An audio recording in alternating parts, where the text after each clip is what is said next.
Finally, my Antminer L3 has come in, and I've already taken that out of the box.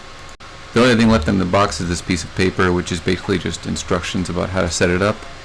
So here is the Antminer L3 Plus. It mines at a hash rate of about 504 megahash a second, and it consumes about 800 watts from the wall, plus or minus 10%. You're going to need a PSU with about 9 ATX connectors. Over here you can see there are 8 PCIe connectors here, and then there's another one for the main power component.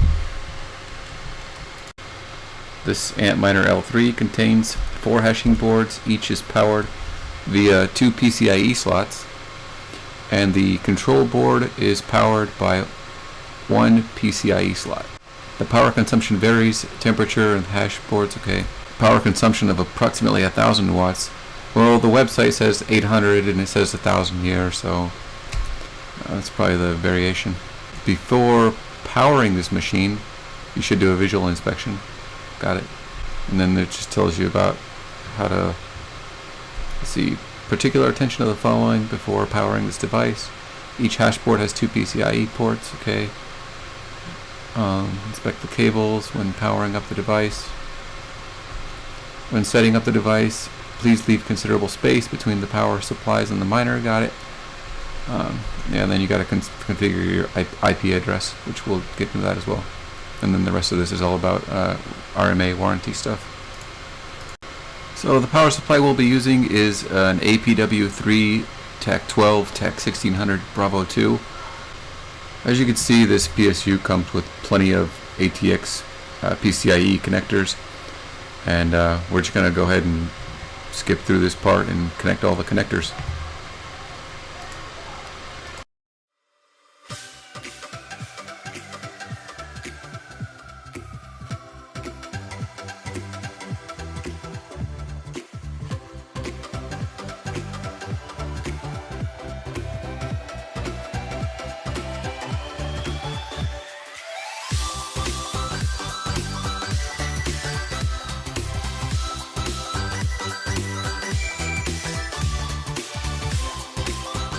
The power supplies from Bitmain don't support 110, 115 volt power outlets.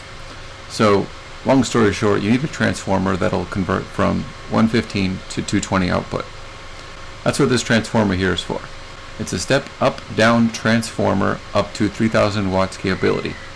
So even if the miner would spike to 1000 watt requirement, this transformer can still handle it. The transformers don't have any type of cooling built in, so I like to put a fan next to them just to keep the heat off of them.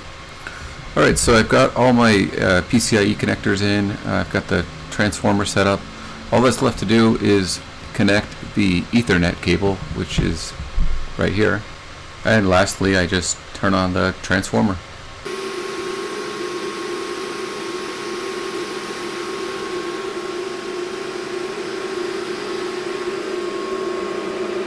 Alright, so you've just connected your miner and you haven't set anything up. You haven't told it how to mine. All you've done is connected it, and you've connected the network cable. So the first step is to find your miner on the network. In order to do this, you're going to need to log into your router and locate the new device. It's going to give you an IP address. Go ahead and navigate to that IP address. You're going to get a screen that looks like this. The username and password is root, R-O-O-T. Alright, so once you get into the miner, you've got to go to configuration. This is where you'll be setting up the pool that the miner is on, the worker name, and the password. Of course, you could use any pool you'd like. In this case, I'm just going to be using Ant Pool because I already mine Bitcoin with them. To start, simply go to the top left and change this to Litecoin.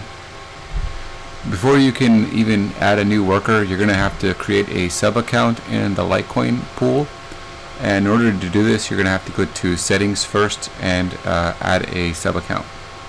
So once you've made a sub account, you'll then be able to create your worker. Alright, so when you're in your Antminer settings for configuration on the network, there will be a spot for URL, and it has settings for 3 different pools. If you're setting up with Antminer, these are the 3 servers that they want you to put in there in case one of the servers goes down or whatever. It'll automatically start mining on the next server, which are the 888, 8, 443, and 25. And when you're filling out your miner configuration, you're going to see a screen like this. There's 3 fields for each pool. So the first field on the is going to be the server, the URL, first URL. There's 3 different pools, so you're going to use 3 different URLs for each one. And then the second block for each pool is your worker name, which is going to be like your username dot whatever you name you put your worker. Like if your username is fish and then dot and your worker's name is taco, it's going to be fish.taco. And then for the password, just leave it blank for all of them. It comes default as 123, and you can leave it as 123, but there really is no password. You can just leave it blank. Alright, according to this Litecoin mining calculator right here, one of these L3s, let's just say it's hashing at about 500 mega hash a second, and the difficulty is already default, and the price of Litecoin right now is about $45 each. So estimated Litecoin you could mine in a day is about half of a Litecoin every day, so about 24 bucks a day, or 170 bucks a week. Alright, hopefully this little review / tutorial was useful. If you did enjoy this L3 review, go ahead and give me a thumbs up, subscribe, because you'll be sure to see more videos like this in the near future. Thanks.